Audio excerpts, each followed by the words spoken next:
យកដៃកងថ្ងាស់ស្រណោះណាស់ម្ចាស់ស្នេហ៍កាលអូនរៀននៅស្រុកស្រែខែដកស្ទូងភ្លៀងធ្លាំងជោគជាំកងកញ្ចាស់មួយជួយឲ្យបងបានដុបមុំចៃដន្យថ្ងៃមួយភ្លៀងធំ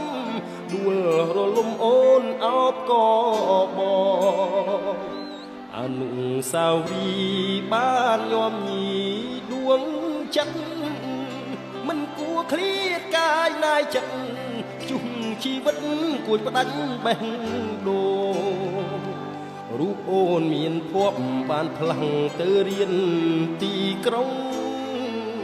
អូនផ្លាំងទាំងពណ៌បេះដូងដល់ដីក្រុងអូនភ្លេចស្រុកស្រែ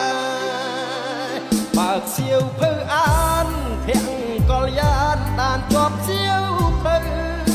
បេះដូងបងខំស្រេចហើយតែពេលពៅកុនតើយបែកបែសល់តែស្រមករួលភ្លើងទុកប្រានបងគ្មានលហើយខំបដូរសៀវភៅថ្មីដែរតែក្តីឈឺចាប់ទ្វេ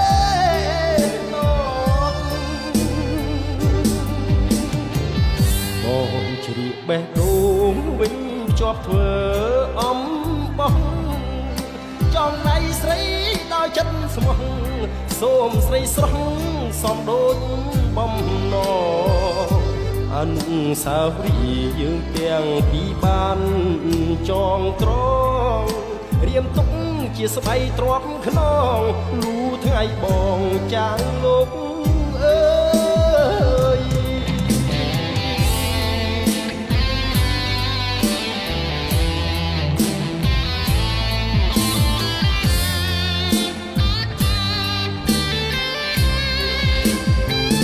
បើសៀវភៅអានភាំងកលយានតាមជាប់សៀវ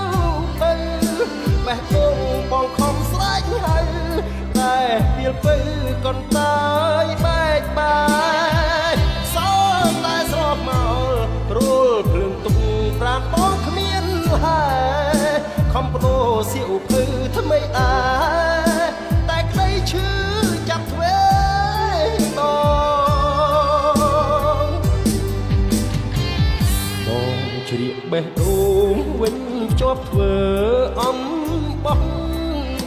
ចងដៃស្រីដោយចិត្តស្មោះសូមស្រីស្រស់សំដូចបំណអនុស្សាវរីយ៍យើងទាំងពីរបានចងក្រងរៀមទុកជាស្បៃទ្រាំខ្នងលូថ្ងៃបងចាំងលោកអើ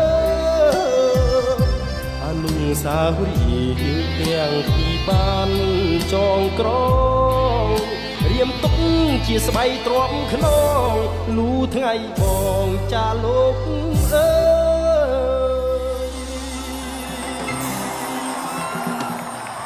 អរគុណ